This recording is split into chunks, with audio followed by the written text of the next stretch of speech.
단일화가 성사됐습니다. 그런데 안철수 후보가 지지율 15%를 득표하지 못한다면 선거비 보전 문제도 있고 해서 이 상황 10% 득표를 못할 경우는 철수할 것이다. 일찍이 이렇게 말씀하시던 분이 있어요. 그래서 급히 모셨습니다. 이상돈 중앙대 명예교수, 안녕하세요. 네, 안녕하세요. 네. 오늘 단일화 어떻게 보셨어요? 그건 뭐 어저께 TV 토론까지 멀쩡히 하고서 네. 이렇게 한 거면 그건 완전히 국민 기만한 거고 전파 낭비한 거죠. 난 그래서 우리나라 언론이 네. 단일화가 좋으냐 나느냐를 떠나서 그런 행태에 대해서 뭐 한번 날카롭게 비판해야 되는 거 아니겠어요? 예. 우리나라 언론 다 죽었어요. 아, 그렇습니까? 기자들 다 이제 펜 내려놔야 돼. 뭐 그리고 난 이게 우리 그것만 보더라도 이게 완전히 기만 행위 아닙니까? 네. 난 그런 게 그렇고 지금 뭐 나 단일화라 그러는데 내가 볼 때는 뭐 아무것도 안 되니까 백기투항한 거죠. 그렇게 봅니다. 안철수 후보가 백기투항했다. 백기투항한 거예요. 네. 그리고 또 윤석열 만날 때 뭐 이렇게 보도 보니까 안 후보가 뭐 종이 쪽지에다가 이렇게 조건을 써가니까 윤 후보가 나를 믿으라고 해서 그냥 말을 받았다는 거 아니에요? 예. 맞아요? 그렇답니다. 신뢰만 보여주면 된다고 하니까. 근데 그게 이제 조건부 항복문서 갖고 갔으니까 무조건 항복으로 바뀐 거잖아요. 아, 그래요? 조건부 항복도 아니고 그냥 무조건 항복이다. 그러니까 제가 백기투항, 왜냐 그러면은 더 이상 선거운동을 할 수가 없잖아요. 그래도 정치 개혁, 이재명 후보가 정치 개혁 같이 하자. 당신들이 원하는 다당제 그리고 선거 개혁 다 받아주겠다, 이런 그런 제안이 있었지 않습니까? 다당제가 뭐 배란간 하고 싶어 되는 게 아니에요. 다당제라는 것은 어떤 정치적 상황에 따라서 생기는 겁니다. 우리 법원은 한 번 3당이 있었다, 그다음에 양당 왔다, 이런 거 여러 번 했잖아요. 네. 다당제를 갖다 하겠다고 이렇게 말하는 것 자체가 그거는 그야말로 문법에 나는 안 맞는다고 봐요. 그리고 송영길 대표가 우습게 돼버렸죠. 뭐 안철수고 단일화하자고 뭐 이런 얘기 했잖아요. 네, 민주당에서 그랬죠. 그거 좀 창피한 얘기죠, 뭐. 민주당도요? 네, 한심해요. 네. 그렇습니까? 네. 근데 안철수 후보가 절레절레 흔들면서 그 정도일지는 몰랐다. 전문가 뽑을 머리는 좀 있어야 될 거 아니냐. 윤 뽑으면 손가락 자르겠다. 이런 얘기까지 했기 때문에 단일화는 물 건너 갔나 보다. 마지막에 또 윤석열 후보가 경과를 이렇게 또 설명하면서 속내를 다 드러냈지 않습니까? 네, 그렇죠. 또 특히 호남에 가서 바른정당과 합당한 것을 호남 유권자들한테 사과한다까지 말도 했고, 뭐 윤석열 후보가 되면 뭐 손가락을 잘라야 한다, 뭐 이런 말도 했잖아요. 네. 그러니까 우리가 정치인이기에 앞서서 일반 사람들도 네. 뭐 사람이 생각이 바뀔 수 있어요. 예. 그러나 어느 정도 그거 설명할 수 있어야 되지 않습니까? 네. 어떻게 그 정치인이라는 그야말로 영어로 하면 퍼블릭 서번트 아닙니까? 네. 이렇게 무책임하게 말을 바꾸고 또 바꾸고 하는데, 사실 안철수 후보가 지난 10년 동안에 말 바꾼 건 너무 많아서 뭐 이게 특별한 건 아닙니다. 그런데 제가 보기에는 이 선거를 더 이상 이끌어 갈 동력이 없어요. 그리고 심지어 2017년 대선 때도 보니까 선거운동 초기 잠깐 지나면 이미 선거운동이 잘 안 되더라고요. 네. 그래서 우리 현장에서 우리가 느끼기는 이거 당선은 고사하고 아마 2등하기도 어려울 것 같다는 그런 느낌을 받았어요. 특히 그러니까 그때도 결국은 나가서 3등을 해버렸지 않습니까? 네. 3등하고 2등하고 다르죠. 그런 3등을 겪어본 트라우마가 한 번도 아니고 두 번씩 있었고, 뭐 이번도 처음 기대와는 달리 너무 안 되니까 더 이상 어떻게 선거운동을 한다는 게 의미가 없지 않겠어요. 그런 허점을 윤석열 쪽에서 파악하고 뭐 이렇게 마지막에 이제 출구 전략을 제공했던 것 같습니다. 네. 2, 3주 전쯤인가요? 김미경 여사가 코로나에 확진되고, 그리고 또 선거 운동을 하던 분들이 불의의 사고로 돌아가시는 일이 있어서, 그때 안철수 후보가 사실은 그때 이 단일화를 던집니다. 그때 단일화를 던지는 것 자체가 그 출구 전략을 모색했다 이렇게 분석하는 분들도 있어요. 그 당시에. 근데 안철수 후보의 어떤 말이랄까 행동에 대해서 그걸 합리적으로 해석하려고 그러면 다 실패합니다. 아, 그럴까요? 그리고 과거 행적을 한번 보세요. 네. 아니 바른정당하고 네. 합당을 절대로 안 한다고 의원총회에서 하고 나서 48시간 만에 뭐 바꾸고 뭐 그랬잖아요. 네. 우린 그래서 거기 피해 당한 사람이 너무 많아서 네. 우리는 그 안철수 후보의 그 발언과 행동을 합리적으로 해석한다는 것 자체가 very stupid. 네. 말이 안 된다 이렇게 봐요. 네. 알겠습니다. 아무튼 최근 뉴스에서 바른정당과 합당에 대해서 사과했습니다. 자, 그 사과했으면 또 한 번 사과해야 될 거냐. 여기서 이렇게 됐으니까. 네. 네. 이 부분 국민의 당 내부 다른 분들하고는 상의를 했는지 당직자들한테는 또 의견을 구했는지 그것도 좀. 아니 근데 그것도 처음이 아니라니까요. 예를 들면 국회의원이 자기를 갖다가 뭐 선거위에서 사표 의원직 그만두면은 네. 당장 보좌진일이 다 직장을 잃어버리지 않았습니까? 네. 그런 것도 그런 사람들 갖다 한번 의논을 해야 되는 게 우리 보통 인간들의 정서죠. 네. 근데 안 그렇잖아요. 네, 알겠습니다. 그러니까 남에 대한 배려 이런 것이 기본적으로 좀 부족하다는 것이 과거의 행적에서 다 나온 거죠. 네. 윤석열 후보는 안철수 후보와 단일화하면서 야권 통합을 이루었다 이렇게 주장할 수도 있는데요. 안철수 후보는 정치적으로 얻는 게 뭘까요? 안철수 후보가 여기서 철수하면 정치적 운명이 진짜 위태로워서 안 잘 거다 이렇게 분석하는 사람들도 있었거든요. 근데 이것저것 따질 게 아니라 그냥 역부족으로 포기했다 이렇게 보면 됩니다. 저걸 한번 생각해 보세요. 교수님 말하시던 15%. 아니 그것뿐 아니라 네. 과거를 보면요. 그 새정치를 그리고서 그 새정치연합이라는 신당을 창당하다가 예.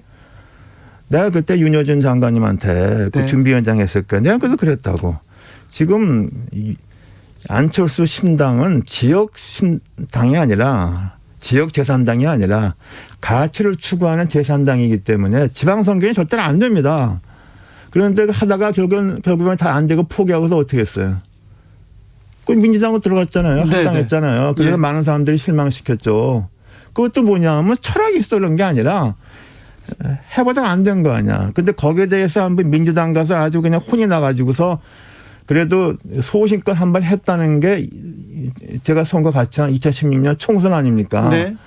그때가 이제 그 했기 그렇죠. 때문에 우리가 보기는 저 사람이 한번 실현을 당해서 잘할 것이라 기대했죠. 네. 제3당을. 근데 결국에는 제3당도 다 그냥 우습게 돼버렸잖아요. 그러니까 내가 말씀드리는 것은 과거의 안철수 정치를 보면은 그 합리적으로 설명을 하려고 그러는 게 난 우스운 거다.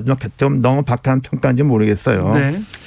나는 그렇게 봐요. 네. 안철수 윤석열의 단일화 전에 이재명과 김동연 후보의 단일화가 있었습니다. 이 두 단일화 동시에 얘기하는 게 분열의 정치를 끝내겠다. 국민통합정부를 만들겠다. 실용정치하겠다. 거의 똑같은 말을 하고 있는데 이 점은 어떻게 보세요? 뭐 선거 때는 다들 공약은 되게 비슷해지죠. 근데 이제 선거가 중요한 게 아니라 선거 후에 어떻게 하느냐가 중요한 거죠. 우리는 그 너무 많이 속았잖아요.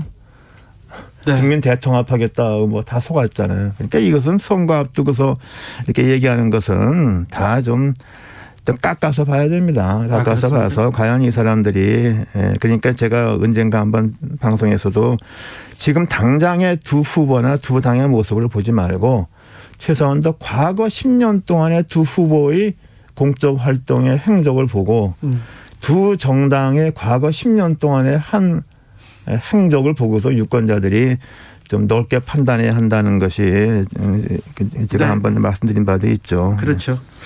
야권 단일화가 이번 대선에 어떤 정도의 영향을 미칠까요? 글쎄요, 그건 지금 어떻게 보면은 여론조사밖에 저도 아는 게 없지 않습니까? 보면은 대체로 얘기해서 윤석열 후보가 오차 범위지만 조금 유리한 것을 유지하고 있죠. 근데 이제 왜 저렇게 해야만 했느냐에 대해서는 뭐 선거를 위해서는 뭐 뭐든지 네. 다 끌어오는 게 다 선거 네. 방법이니까.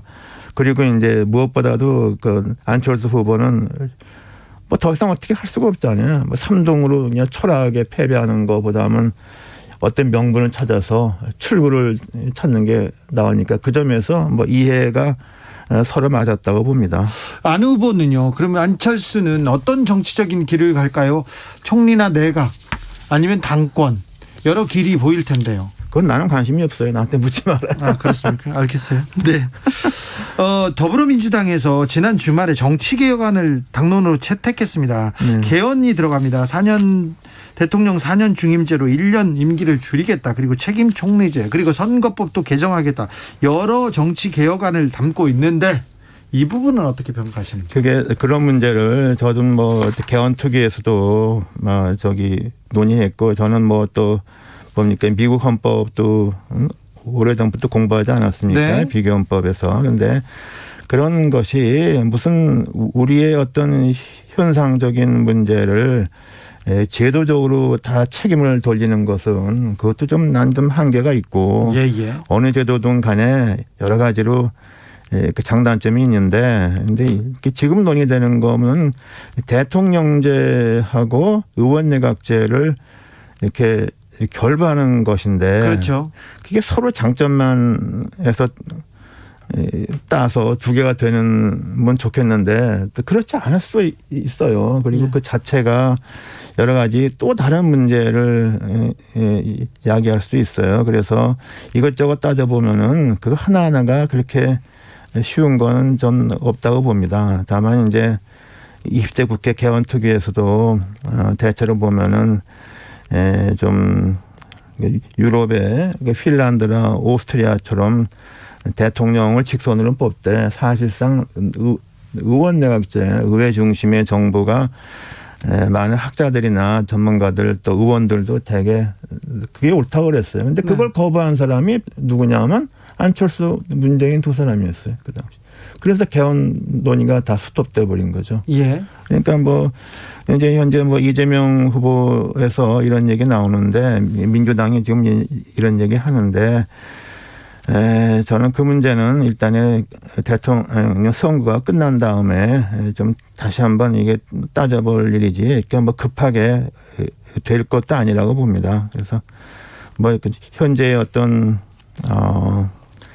통합정부라는 그 취지는 좋은데 현행 정부에서도 뭐 이 정신을 충분히 살릴 수 있어요. 다만 문재인 정부가 이렇게 못한 건 뭐냐. 맨날 자기 사람 위주로 쓰니까 그것도 또 청문회에서 다 통과 안 되고 그러니까 다 문제 생기니까 의원들을 많이 썼잖아요. 그러니까 완전 파당 내각을 만들었잖아요. 그러니까 그런 것만 안 해도 그거 훌륭한 겁니다. 그 대통령제 정부의 본질을 살려서 내각을 구성하고 그리고 인재를 넓게 쓰면은 그게 일종의 통합 정부가 되는 거죠. 그런데 저는 그래서 이건 많은 부분은 오히려 그 정치적 의지로서 또 할 수가 있는 거다고 저는 생각하는 편입니다. 문재인 정부가 그 인재를 넓게 쓰지 않았습니까? 윤석열도 쓰고 최재형도 쓰지 않았습니까? 그건 실패하게 쓴 거죠. 네. 그리고 그게 그래요. 그러니까 최재형 감사원장 쓴 건 난 잘했다고 봐요. 근데 이제 그렇게 썼으면 한번 믿어줘야지. 뭐 그걸 가지고서 뭐 탈원전 그거 한다고 해서 그렇게 감사원장 흔드는 건 그건 잘못한 거예요. 아무튼 이번 대선을 거치면서 이 양당 구조를 조금 깰 수 있는 선거 개혁안 좀 정치 개혁안 가능할까요? 그게요. 이것저것 보면요. 이렇게 쉬운 게 참 없어요. 왜냐 그러면은 뭐 비례대표 의원은 더 많이 하자 그러면 지역구를 줄여야 되지 않습니까? 네. 민주당이 줄여야지. 그 줄이면 어디서 뭐 전라북도, 전라남도, 경상북도 같은데 그냥 강원도 의원이 지금도 지역구 하나가 그냥 군이 몇 개인데 그거 어떻게 할까요? 그 지역구 의원은 더 이상 줄일 수가 없어요. 그래요? 쉽지 않아요? 절대로 안 돼요. 아니 근데 이번에는 민주당이 하겠다고 하지 않습니까? 그건 지금 선거 앞두고 하는 얘기지 따져보면 그게 안 돼요. 그래서 뭐 개헌하게 되면은 이제 우리가 원래 이제 그 양원제 같은 거에서 그 지역구 의원은 그렇게 하고 뭐 상원을 좀 그런 지지가 많더라고요. 네. 광역 대표성을 좀 반영하는 그런 여러 가지 갖다 검토해 보면 이렇게 쉬운 게 없어요. 네. 네. 교수님 뭐 우리 정치권도 이렇게 계속 연구하셨고 미국 정치도 이렇게 대선도 연구하셨는데 이번 대선은 다른 대선하고는 어떤 점이 좀 다른 것 같습니까? 좀 이게 TV 토론도 그렇고 이게 정말 그 저질 정치의 극치라 그러면 너무 심한 표현인지 모르겠어요. 일단 적어보세요. TV 토론에 멀쩡히 나와놓고 그다음 밤에 후보한 사람이 포기한다는 것 이게 선진국에서 이게 있을 수 있는 일입니까? 그게? 우리나라 정치 선진국이 후진국이잖아 이게. 네. 아니 그건 있을 수 없는 일이야 도대체. 정치 도의가 인간 기본적 도의가 안 되는 거예요 이게. 나는 그래서 도무지 이런 선거를 우리가 한다는 것에 대해서 좀 정말 부끄럽다고 생각해야 돼요. 네. 그래도 국민들은 정신을 차리고 정치를 해야 됩니다. 그 투표를 잘해서 이 나라를 앞으로 이렇게 잘 이끌고 가야 되는데 자 국민들이 어떤 점을 보고 투표해야 됩니까? 제가 말씀드렸잖아요. 두 후보와 두 정당에 지난 10년간을 한번 그 파노라마처럼 생각을 하시고 찍어야 한다고 봅니다. 네. 지금 뭐 선거 앞두고서 이렇게 저렇게 쏟아내는 공약 약속 우리 과거 보면은 그거 뭐 다 신빙성이 없어요. 그러니까 지난 10년간의 두 정당 두 후보의 그 뭐 행적 네. 그거를 큰 호흡으로 판단을 하고 투표장 네. 가시는 게 저는 옳다고 봅니다. 알겠습니다. 지도자는요 앞으로 대통령이 됩니다. 어찌 됐든 누군가는 됩니다. 이 지도자는 이 나라를 어떻게 이끌어가야 됩니까? 맨날 교과서적인 얘기를 하지 않습니까? 뭐 자기 선거 때 자기를 안 찍은 사람들도 뭐 충분히 네. 고려해야 되는 것이고 그렇다고 해서 무슨 뭐 우리 과거에 독일에서도 대연정이 있었지만 그건 네. 예외적인 경우고 여야 간에 같이 정권한다는 것은 그거는 뭐 사실상 있는 일이고 다만 자기가 어떤 정당의 정권을 획득하더라도 폭넓게 그리고서 상대방 정당이 납득할 수 있는 사람들로 내각을 구성해야죠. 네. 납득할 수 있다면 뭐냐 그러면은 그 공감대가 가는 사람들 임명해야 되는 것이죠. 네. 그러니까 청문회 하나만 하고 제멋대로 임명하고 임명할 사람 없으니까 뭐 초선 재선 의원 장관 임명하고 아니 그런데 그게 도대체 난 도대체 이해가 안 돼. 좋은 사람 임명해도 야당에서 막 반대를 위한 반대만 하면 어쩔 수 없는 거 아닙니까? 아니 그게 좋은 사람이 아니지 그게 왜 좋은 사람이 아니? 그걸 좀 넓게 사람을 삐면 있을 수 있어요. 근데 이른바 코드 인사를 좁게 하니까 예를 들면 최재형 감사원장 같은 경우는 문제가 없었잖아요. 네, 최재형 감사원장. 근데 그때 청문회 때 아무 문제 없었어요. 네, 그런데 거기는 야당이 좋아하는 사람이었고요. 근데 그거는 야당 감사원장이라는 자기는 뭐 그럴 수 중립적이라고 하고도 임명한 거 아닙니까? 그런데 그 사람들 그 최 원장을 일정에 박해했기 때문에 네. 그래서 이런 일이 발생한 거죠. 알겠습니다. 공약 그리고 철학 이런 부분에 대해서도 좀 TV 토론에서 심도 있는 대화가 좀 진행됐으면 하는 생각도 좀 있습니다. 근데 거기 나온 사람들이 이렇게 철학 이렇게 뭐 정책으로 토론할 만한 이게 되는가 나는 그게 의심스러워요. 알겠습니다. 네. 말씀 잘 들었습니다. 이상돈 교수님의 얘기했습니다. 감사합니다. 네. 네. 주진우 라이브 여기서 인사드리겠습니다. 오늘